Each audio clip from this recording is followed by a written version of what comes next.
Okay. Hello and welcome to this Women Who Lead Change series. Hello, Pinky. Hi, Ola. How are Hi. you? I'm very well, thank you. How are you? Good, thank you. Good. Yeah, I'm really glad to have Pinky with us in this session interview. And Pinky Gupta is a London-based style and image consultant who believes that the most powerful transformation a woman can make is when her inner world and her outer expression finally align. Pinky has been featured in the Sunday bestseller Fearless. She brings a rare combination of corporate lived experience and personal transformation to her work, having navigated her own journey back to herself after losing her identity through various seasons in a woman's life. I can relate to this. So yeah, where I work from the inside out, Pinky works from the outside in, and together um, we make a real case for lasting transformation um, that needs both the inner and outer work, which is why we decided to have this conversation. And Pinky, through her brand called Style by Pinky, she works with executives, entrepreneurs, and women in transition to help them show up in their life full feminine, fearless selves. Welcome, Pinky. Such a Thank pleasure. you, Ola. It's lovely to chat with you. Yeah. So Pinky, you have navigated through multiple chapters in your life. Professionally, you had your corporate career, then the transitions and building your own brand. Um, And this is not the first time I talk with you, and you talk about your lived experience where you felt lost. Please do take us back to that moment where you felt lost and when you navigated transitions. And what made you align your inner self to your outer self, where you understood that it was dressing up. Uh, it wasn't really about the clothes at all. Yeah, exactly. No, actually, if I go back, it's everything. It's like the vulnerability of losing yourself pretty much when you're the I guess the quiet grief of your wardrobe that stops feeling like it's you anymore. I mean, after I had my son, this is long time back, and then went back to work in maternity after the maternity leave. Like I couldn't fit into my old clothes, the mental juggle of trying to work and settle in after a year's break. At the same time, looking after a 1 year old, the pickups, drop off, nursery, and everything. It was just so overwhelming. And in all of that, trying to look professional and smart and still be myself, it was really, really hard.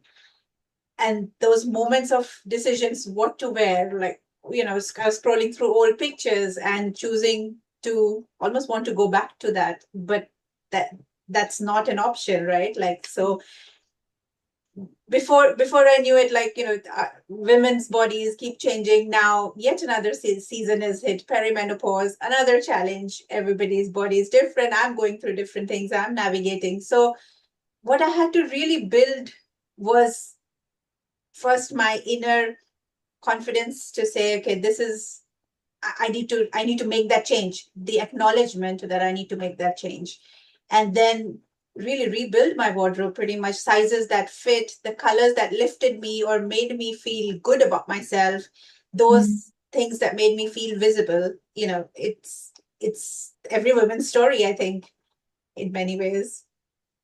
And Yeah. yeah, and when I mean, I guess you also can, relate to the same thing. When you left, 16 years of corporate career, and that too in wealth management, like, and you started this Queen of Rest, like, that's quite a leap. So I'd love to hear from your experience as well, like how you understood that, reset wasn't the opposite of ambition and was the foundation, actually. Yeah, yeah, and so thank you for sharing your story because I can relate to some parts of it as well. But to answer your question, yeah, absolutely. I worked my way up in my corporate career to managing nearly £1 billion of clients' assets at one stage. It was very much about, I always saw myself as very ambitious, driven, um, and work was very much part, who I was my identity. Um, and I've always wanted to make a positive impact, but at some stage in my corporate career, I felt like maybe I wasn't making enough of that positive impact. And that it started something. So I started exploring coaching as a long-term plan. Uh, and ultimately, a few things happened in my life that made me want to make that leap sooner than long term. Um, yeah, and it took courage. It took a lot of courage. I still remember seeing fear in people's eyes when I mentioned that I was leaving the corporate career to start my own business. I can see you nodding, right? There was so Right. much fear in people's eyes. People couldn't see themselves doing it. But for me, I already had a foundation of nervous system regulation and getting coaching. It just felt like, yeah, I have to do this. And rest wasn't initially part of that, of that question of the equation. I wasn't always the queen of rest. It actually took me two nervous breakdowns and a realization that when I left my corporate career, I was in burnout, um, to come to a place where I knew that if I keep going this way, I will not be able to run my business. Um, it was quite the second burnout was quite a big week when it happened, but in that moment, I had this whole body realization that what I was missing was rest. Mm. What I need is rest, and quite quickly, as a business owner, it turned into what the women I work with, they need rest. They might be doing all the right things, but if they don't get rest, if they don't rest, nothing else will work. And I have seen that it didn't slow my ambition. It really accelerated my growth, how my energy expands, and I see it on and on with clients too. Um, I wonder, from the perspective of clothes, of style, right? I mentioned the subject of burnout. What do you see? What does burnout actually look like in someone's clothing choices in women that you work with? Yeah, that's a very interesting question. And we talk about burnout. When we talk about burnout, we kind of think, okay, it's all mentally and internal. But even things like usually you will see a lot of repetition of kind of same clothes, very oversized silhouettes because they don't know how to dress up, what to dress up, avoiding any kind of tailoring structure, being very neutral and almost not wanting to be that visible. So, Mm, and it's not because they don't care, it's because that burnout is reducing their bandwidth, their mental space to really think through what do they want to do, how do they want to show up. So clothing just becomes like that functional survival, that okay, I just let me just wear what I need to get out of the house, and it's not intentional way of expressing yourself anymore. yeah. Yeah. Yeah, that makes so much sense. And may I share my journey Yes, with style and having my colors done? I wasn't burnt out then, but I remember how much hard work it used to be before I had experience of the work that you do, um, to decide what I'm gonna wear and to know, well, to actually keep questioning myself, does this suit me? Does this fit me? Does this go together? So yeah, like when you're burnt out, there's no capacity to do that. yeah. And clothing is something that you have to put on and go out of the house. So Yeah. that's an important thing. I guess in that same way, like if the listeners who are listening to sort of having worked on the outside, how do you find on the inside, what do you see as women burning out? And I mean, I myself have gone through that journey when I was made redundant. Then I took a little bit of break, I went to India, stepped away from everything, and I could feel, I felt that change and that resting. So I'd like to understand, like, how does one recognize that burnout? Oh, that's a really good question. Um, well, what I hear quite often from women and men I work with, and that was my experience too, is that quite often we don't realize we are in burnout until it's too late, or Mm, until someone else tells us, or until we are walking out of it and we realize, wow. that's true. I had no energy before, I had no motivation, the world felt like a hopeless place, no amount of sleep would make a difference. Mm, My relationship, I felt so alone in the world and just everything just felt miserable. And it's only when people start walking out of it and feeling that energy return that they realize it was really bad. Or, yeah, as I mentioned, someone tells them. They go to a doctor. I've met someone who has been in burnout for so long that actually they've run out of cortisol in their body because the burnout is being in stress mode, in fight or flight all the time, or sometimes fluctuating between fight or flight and this hopelessness. But actually, this hopeless place is a very uncomfortable place, that kind of depressive place for so many of us that we don't want to be in it, even when we need to be resting, because that hopeless place, it can also mean that we are resting, not in the best possible way, but we are resting. So we might be by brute force trying to pull ourselves out of there, which is what we see with women who are often feeling like they need to keep pushing through. But coming back to the question, how do we know? Um, yeah, life feels like it's a scary place. World feels like it's a scary place. It's hard to get out of bed in the morning. Hard. Maybe we don't have access to creativity, or definitely we don't have access to creativity. We feel like our cognitive functions are not fully there. Yeah, it just feels like an uphill struggle. And look, it we might be feeling this way and it might not be burnout. It depends for how long we've been in this state. It depends how much capacity we have to come out of it because we might have a day that is, an off day and we might be feeling this way. But if it's something that is persistent and we're noticing that our health is being negatively affected as well, then it's time to ask for help or reflect on what's happening in our lives. I think that's about it. So yeah, the main answer is that it's not a clear-cut line, Yeah. but it's very much about, checking in with ourselves. Does this feel right or does it not?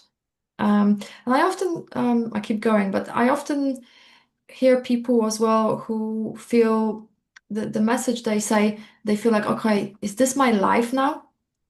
And they Mm, feel like this is going to be forever. So when it feels like it's like infinite, you know, then it could be burnout. Yeah. yeah. But of course, do go and check with the doctor or speak with a specialist. Yeah. Yeah. I mean, I felt, just adding on to that, I felt almost like being on that hamster wheel, just going on and on and on. And it felt like, okay, I was chasing something, but not knowing when to stop or how to stop it. Again, like you said, that cognitive brain just stops.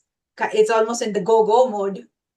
And that's the difficult, Yeah. that's the difficult part. Yeah. Yeah. Thank you for adding this because yeah, it becomes like an autopilot, Yeah, right? exactly. And it feels like we have no choice, we have no control. And quite often, what we do instead, we try to control things even more. I see it so much. I used to be this way too. And with women, where, we have to have the to-do list and everything has to be done in a certain way. And that's not a bad thing. But when it feels like it's the only way for us to survive, it's not a pleasant or healthy place to be. Yeah. Yeah, yeah. And we have started alluding on to the on we have started alluding on how this work is is inner work versus outer work. And um, I know it's not entirely true, but I get a sense, well, like the first impression is that your work starts from the outside. Um, but I imagine it's actually there's more to it. So I would love to hear from you how much of what you do is actually about the inner work. Okay. And do you think that women can actually transform how they present themselves without first doing some of that inner work, reflecting and reckoning? That's a very good question. So I think, again, honestly, more most of the people, when they first come to see me, they're like, okay, this could be about a styling or about thinking about colors and silhouettes and some of those things. And of course we do that, but like the first 20 minutes, you're already in somewhere much deeper. You're already talking about how you are and how you feel from the inside, and how dressing up feels for them, inside. So, like, I'll Yeah. give you an example. Like, when I was talking to a client, and when she opens her wardrobe, and she couldn't let go of those clothes which are like three sizes smaller than what she used to wear. And technically, if you put it in like technical terms, it's a decluttering problem. But actually, it's not. She's holding on to that version of herself because she might be grieving. It might be something that she hasn't accepted of her body, and of this, and moving from one chapter to the other.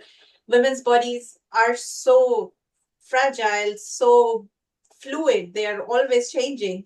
And until when I work with them, until you name that, until you actually give them those words that, give yourself the permission to exist now in the today, Mm. and what you want to, what you see yourself in the future version of yourself, that no outfit can fix that. It's something to work internally. And so, yes, there is always internal and inner working happening, which I do, and that's why I believed, and when we chatted about this, your work is almost, it really helps to crystallize those things for me. So there's no inner work without outer work, there's no outer work without inner work. So it's like a congruence, right? Like, it's Yeah. not a sequence that you do one for the other. It's a conversation between the two, when women are able to reclaim that energy and reconnect with themselves, like who they actually are. And Yeah. then once she knows that, then there's no stopping herself. They want to be not dressing up for surviving, but for thriving, for intentional, for the women they are becoming. So, and that really that work with internal and external is really where I think they thrive the most. Yeah, you know what you're saying, it makes so much sense, and I know this is not the first time we've talked about it. Actually, this is the part that we've really connected over, Yeah. because you just said you can't. What I heard was that you can't put a dress on or an amazing outfit on someone who is struggling with confidence, with alignment, with feeling not enough. I heard that as well. I felt that in clothes that are too small, right? Um, and yeah, I with rest and nervous system regulation, um, I talk about presence. You can't make this up. You can't read a book or read an article and go, okay, this is how you do presence, or this is how you do being yourself, right? And it's in the work, what I've seen in the work of resting, pausing, and regulating nervous system, which is very much about coming back to feeling safe within ourselves, feeling safe in the world, but also feeling safe within ourselves, that then that confidence and then the authenticity Yeah. comes through. And I actually had just this week, we've completed one of my programs, which was about resetting the nervous system. And I just loved the transformations that came through there, because one of the clients, she said, um, she talked about, before we started working together, she talked about exploring and discovering who she wants to be. She's in her 70s and she's going through, I don't know, nth career transition. She still wants to work because she's an incredible person and she's got so much to give for the world. And she said to me, who I want to be is very close to who I am. This is what she discovered thanks to the program. And it just brought her so much inner alignment and peace and joy, because from someone who was searching for the next dress, right, and for the next that wasn't her, but aligning with your work. Yeah, and people say, like, well, another client said, I like myself so much more.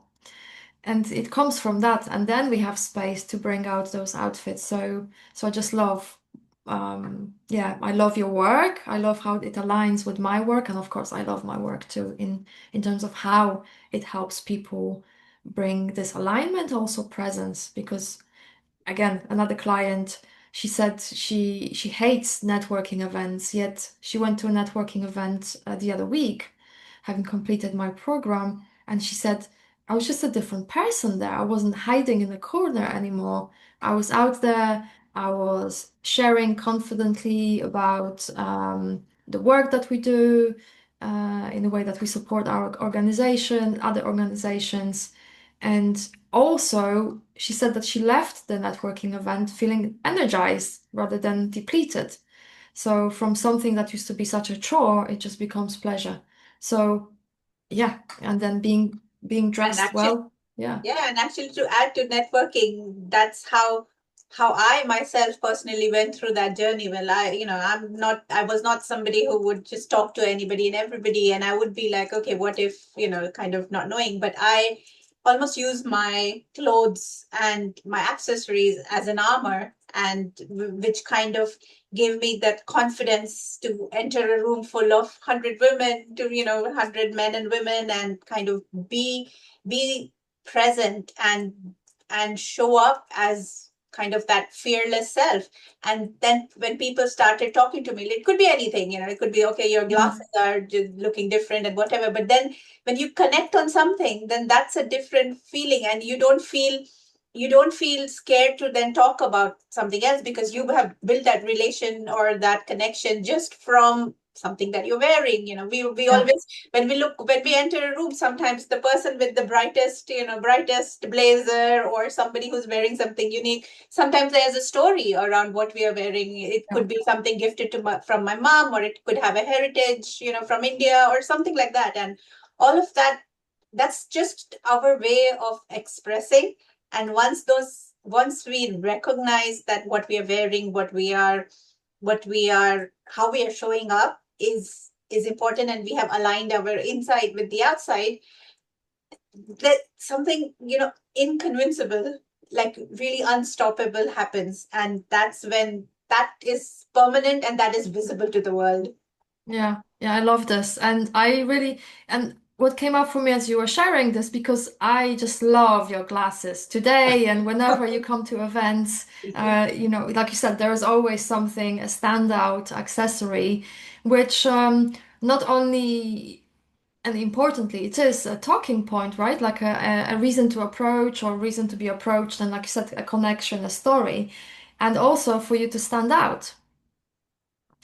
And I know that to have the courage to stand out, again, you have to have had be yeah, to have the courage to stand out, you have to have enough confidence within yourself. And what I see, that's a regulated nervous system to do that.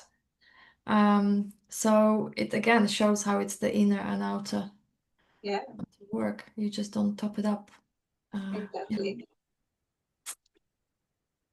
So what, I mean, I guess I would like to understand, like, what would you say to those women who like, who, how would you identify them, or how do they look different? Are their ambitions very different? How do they lead? How do they live their life? Like, paint me a paint me a picture around that. How does that regulated system look like? Yes. That's such a good question. Um, so they I talk about this on a journey of four leaps from exhaustion to world-changing impact and thriving. And the reason why I introduced this part is that it goes in stages from an exhausted person, maybe from what I call living in high functioning survival, where we are rushed and yeah, disheveled and not very present. We keep forgetting things. We're feeling unmotivated, and mm, yeah, I think we can notice those people. They're late to appointments or they keep missing appointments, and not just once. It just keeps going. And then when we start resting and regulating our nervous system, we notice that our energy expands, we have more presence, a little bit more presence, and also that the world doesn't feel like we are in this kind of messy, scary world. There is happy, there is lovely moments out there, there's opportunities.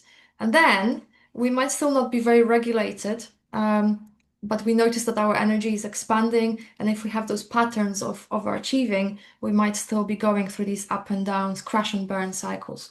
But the more we practice resting and nervous system regulation, um, that energy keeps expanding. We're able to to set boundaries better, to make better choices, say yes to those things that will serve us, and no to things that we just don't align.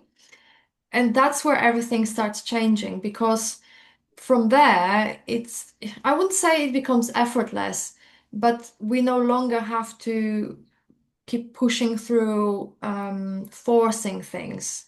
We're not making things up. And actually, that's on the subject of presence and charisma. It just becomes natural. It's because we're so present, we know what we want, we know what brings us joy. Um, we don't waste time on things that don't. So we have more time. And I talk about how our impact and leadership becomes effortless as well because people gravitate towards us, our message is clear. And again, that energy, when we're connecting from a present place, we are recharging our energy rather than draining it because we're constantly judging ourselves. So I think, yeah, that's what I'm trying to draw this picture of, paint a picture of a woman who is, yeah, just has natural joy within herself. There's a lot of alignment and congruence within. Um, Decisions are easy to make because they come from a place of intuition rather than, questioning yourself like, should I, shouldn't I? No, it just is yes, this is a yes or this is a no. And then you move on to the next stage, and it just things become more productive without even trying to be productive. There's motivation. Um, and if we feel actually what procrastination becomes, that if we feel like, oh, I don't feel like doing this, it's purely we're not judging ourselves by this. Go, well, it's not the right time to do it, or maybe this is not the right thing to be doing. So Yeah. we have this clarity of, yeah, we have connection to intuition, connection to the world and our mission and vision.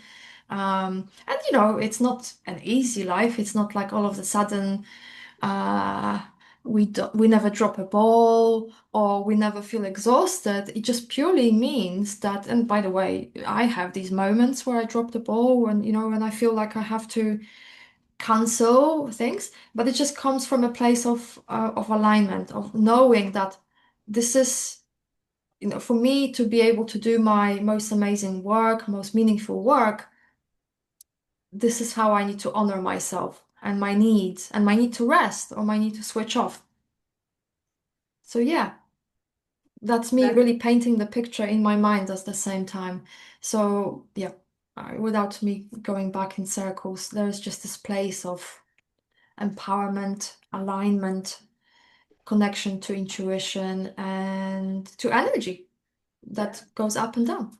And actually, what you said about boundaries as well, again, once you're rested and you actually have have the headspace, you are able to set those boundaries. You are able to Yeah. say no to things because you know how to say no. You feel confident in saying no.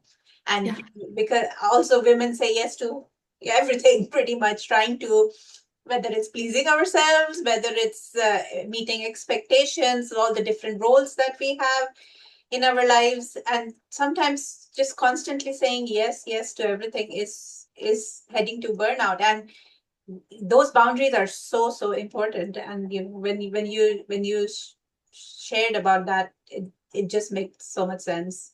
Yeah, yeah, thank you for bringing it in because like just exactly like you said, when we are rushing around, there's no way we can set boundaries because well, maybe if we by default we're good from childhood that we were taught to set boundaries, we can set boundaries on autopilot.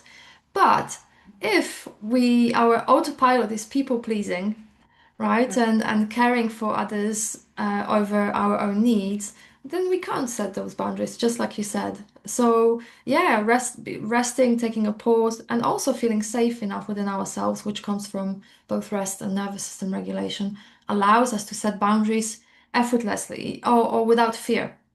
Because I Mhm. know when we are not used to it, setting boundaries feels scary, but actually it changes when we have access to nervous system regulation.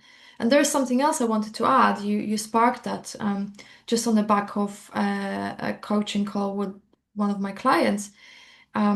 Speaking of when we are rested and when our nervous system is regulated, is that even conflict becomes an opportunity to feel empowered versus to feel, angry, resentful, or frustrated. She was sharing a story of someone, of a friend who was admittedly has a heart of gold, but was being quite patronizing without realizing it. And she stood up for herself in contrast to in the before, staying quiet and just allowing for these things to sink in and then but she said she had this moment where she felt like she was standing outside, stepping outside of herself, and she could see herself, yeah, just rather than being carried away by anger into, I don't know, whatever it is, fear, and trying to, I don't know, scream or defend herself, she kept coming back to this power and presence. So again, even conflict, when you are this way, can become a force for your growth, for your empowerment, and for change. So I'll Yeah. pause here, and I would love you to paint us a picture of what does a woman who has done the inner work, and gets her outer expression right. What does that woman look like in your work? Yeah, that's again, I've seen so many of those transformations, and it just kind of really fills my heart. And like it really starts from the morning itself. Like, she gets up, she gets ready without dreading opening the wardrobe. Everything in there is what is a yes. It's not saying, "I don't fit, you don't look good in this color, in this, it's not small, it's not anything." And it sounds really small that just opening that wardrobe, but it's revolutionary because it shifts your experience of the day. You are starting your morning setting the tone right for everything that is to follow. When you feel good, when you're wearing the right clothes on you, you are setting your day, in intention. You will probably go and have a good breakfast because you want to look after yourself. You want to enter into those rooms, whether it's a board meeting, going for a pitch on the stage, whatever it is, you want to you don't spend a single calorie on guesswork and on thinking, oh, how am I looking? That energy is like fully available for you to do whatever you have come to do. And it's not, again, in so many of these transformations I've seen, where they're no longer sort of adjusting the neckline, tugging their hem, wondering if I'm looking credible with all of the people, shrinking themselves. It's all very congruent, and it's all and that energy is magnetic. Like they are there with that authority, with that confidence, with that presence. And the most joy I feel is when it's the others who are noticing them. So Yeah. suddenly they feel I'm being looked at, I am being listened to. And not because suddenly things have become different, or the world has become fair or anything like that, but you're sending the right signals. You're not sending any mixed signals anymore. You're Yeah. sending the signals of confidence. You are not getting in your way. I think that's the best way to put it. Like you are bringing your full self, and which is why I keep on saying that full fearless feminine self. You're not Yeah. pretending to be somebody. You're not getting on your own way. You're just you're just catching up, and you are fully aligned from your inside to your outside. And Yeah. that's kind of what I see when Yeah. somebody has worked through that.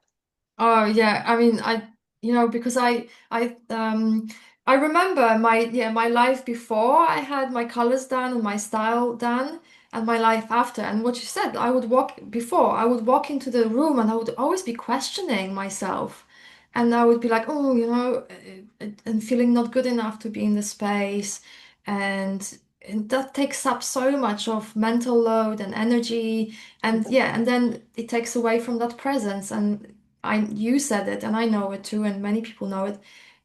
People feel it. Yeah, people feel Yeah, it exactly. That you yeah, radiate a different energy, and you radiate that confidence, and people feel that around you. They're like, oh, that positivity was so reflective, or that connection felt so authentic, because you're no longer comparing yourself to either your old self or to anybody else around in the room. You are satisfied with how you're looking, how you're showing up, and you choose that. It's again, like from what I said at the beginning, it's like an armor. Some days when you don't feel, you want to be invisible in the room, and you want to just be listening, and you don't feel, we all have those days. I'm yeah, not saying every day you get up and you kind of go roaring out, yeah, colors. But when you have that choice, today I want to feel calm, today I want to feel invisible, today I want to feel, and however you want to feel, you choose that. There's a podcast from Mel Robbins recently which came out, and she was talking about like three words. Whenever you're trying to dress up in the morning, think of those three words that you want to be today, and you will see how those things change. But if you have a wardrobe full of clutter and a lot of things that don't fit, those three words are also then very hard, because you're confused of what to choose and what not to. So it's very empowering for sure. yeah, yeah, yeah. Yeah, I absolutely love this. And the three words, yeah, and putting a color, putting a flavor or theme for the day ahead, right? Yeah, Makes so much sense. Also, the choice part. I mean, I'm looking at the time, so we need to start wrapping up. But choice, again, is such a powerful part of nervous system regulation. And so I can see how with what you do with women, you show them that they have a choice, and you show them how to make the right choices, right? yeah, Um, and from the nervous system perspective, yeah, knowing that we have a choice, and knowing what the choices are, and feeling confident about choices, it's all such a beautiful regulating practice as well. So, which is why there's no way for us not to talk about this together. yeah. No, it has really been very fun and useful at the same time to talk through how it's not just the external work, it is the internal work, but it's not one after the other. It's almost that congruence. Yes, we need to work on both, and you need to be conscious, and that's how you can then show up fully and do what you want to do, what you want to set out to do. And what we discussed today, one of the things, I want to make sure the audience understands and agrees. We all have, you have a bad day, I have a bad day. Some days, you don't feel like dressing up, you don't feel like doing whatever, you don't feel like you want to rest, or you can't rest, you have to do things. So we all have those days, but it's almost stepping back and trying where possible, especially during those phases of change and seasons, that you recognize that, because women go through a lot of those changes, and emotionally and mentally and physically, and all of those really need to be connected and be aligned for you to give your best self out there. Yeah. Yeah, and we can't do it if we don't have moments of rest or pause of that reflection, right? Yeah. Yeah. And yeah, thank you for bringing back the transitions part of how, because we are cyclical creatures, whether the menstrual cycle or just life's cycle. And yeah, they can be challenging, but very powerful too, which is why I love your work and work around perimenopause, menopause, and different stages of life as well. Wonderful. Thank you so It's much, been Ula. such a pleasure to talk with you, Pinky. Where can the listeners find you? Yeah, so I am available on Instagram, style by underscore Pinky. I have my website, stylebypinky.com. I'm also on LinkedIn as Pinky Gupta. So there are various places, but come and say hi, and I'll drop you my details so that you can share that. And similarly, where can people find you? Okay. So I'm on LinkedIn as Ula Caroto, and that's where I'm on most of the time. I'm also on Instagram too as queenofrest.co.uk, which is also the address of my website. And I think that's mostly it. I did a TEDx talk, so if you wish, I can be found. It can be watched, and the title is "Rest: The Missing Piece of the Success Puzzle." So you can see me there as well. And of course, we meet at networking events too. Exactly. Yeah. Yes. Yes, Okay. absolutely. No, that's fantastic. Wonderful. So yeah, thank you very much for your time. It's been such a pleasure to chat about this, and I look forward to exploring where this takes us. And Yes. to our listeners, thank you for listening, and please do connect. Thank you, Ula. It was a Thanks, great Pinky. time. Take care. Thank you. Bye Bye. bye.